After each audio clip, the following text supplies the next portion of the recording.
Coming up today, why this image is going down so well in Russia, and why Russians are looking for jobs on the side and eating fewer fresh vegetables.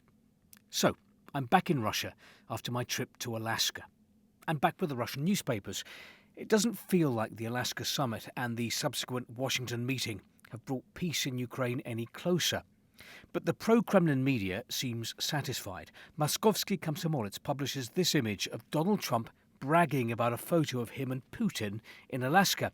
Trump boasts about his photograph with Putin. State TV showed the same image last night, with the words Donald Trump's impressions of the Alaska summit haven't lost their shine. Moscow seems to believe that Alaska went well for Russia.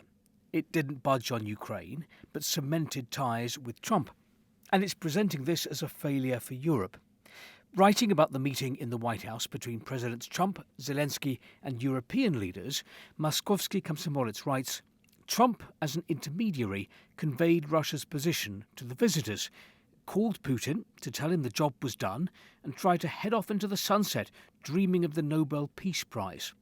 But the Europeans obviously didn't like the conditions. European bureaucrats tried to come up with security guarantees for Ukraine and drag the United States into them. But when they were once again unequivocally told that they were now on their own, the process hit a brick wall. The idea of sending troops to Ukraine, having Russia over a barrel, under pressure, Moscow losing, turned out to be just another slogan, which in reality no one was willing to follow. Trump rummaged in his desk drawer and pulled out a photograph from Alaska. Look, he said, it's an okay picture of me, but a nice one of Putin. Maybe we should invite him to the Football World Cup. He forbade his intelligence services from sharing information about the negotiations between Russia and Ukraine with allies in the Five Eyes Intelligence Alliance. He also wrote a letter to Orban saying he was very angry because of the Ukrainian strike on the oil pipeline supplying fuel to Hungary. How the liberal press manages to conclude from all of this that now Trump will tear Russia to shreds and kiss Ukraine all over is incomprehensible.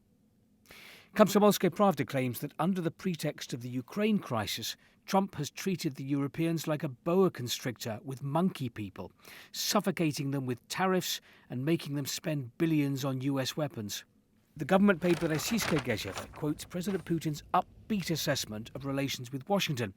With the arrival of President Trump, I think there is finally light at the end of the tunnel, he said, and called the Alaska summit very good, meaningful and frank. I very much hope that the first steps which have been made are only the start of a comprehensive restoration of relations. You see here how the emphasis is on building relations with America, not on peace in Ukraine. The official Russian narrative is that Ukraine and Europe are trying to sabotage the peace process, and we see that expressed in Izvestia today, which claims Ukraine is trying to derail the peace process by increasing manyfold strikes on targets in Russia. But no mention of Russian strikes on Ukraine. Russia recently launched one of the largest waves of strikes in weeks. Meanwhile, the Russian papers continue to report on the country's economic problems. Nezavisime Gazeta's headline, business activity is being replaced by business stagnation.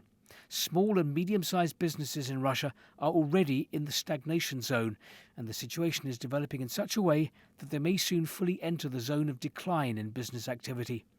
This problem was revealed by a new monitoring report prepared by experts of PSB Bank together with the Apora Rossiya organisation.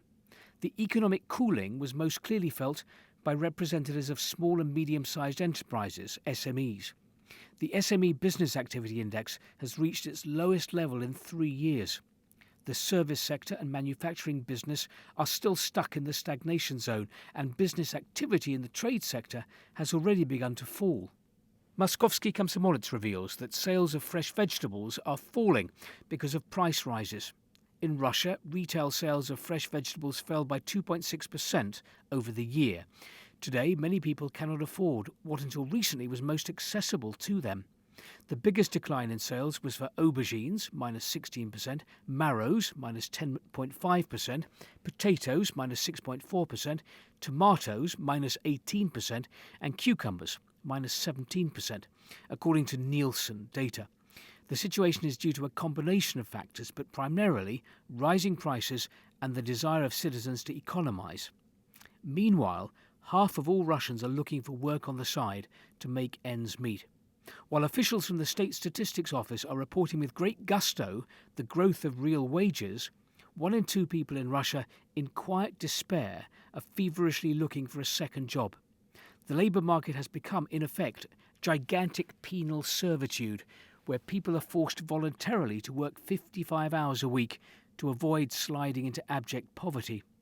The absurd thing is that the more we work, the cheaper our labour becomes.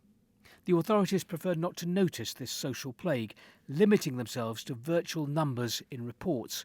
But this policy leads to a direct erosion of the health of the nation, which is literally being driven to the grave for the sake of dubious economic indicators. The government paper Rossiyskaya Gazeta reports that last week the benchmark price of AI-92 gasoline hit a new record high, reaching 72,663 rubles per tonne.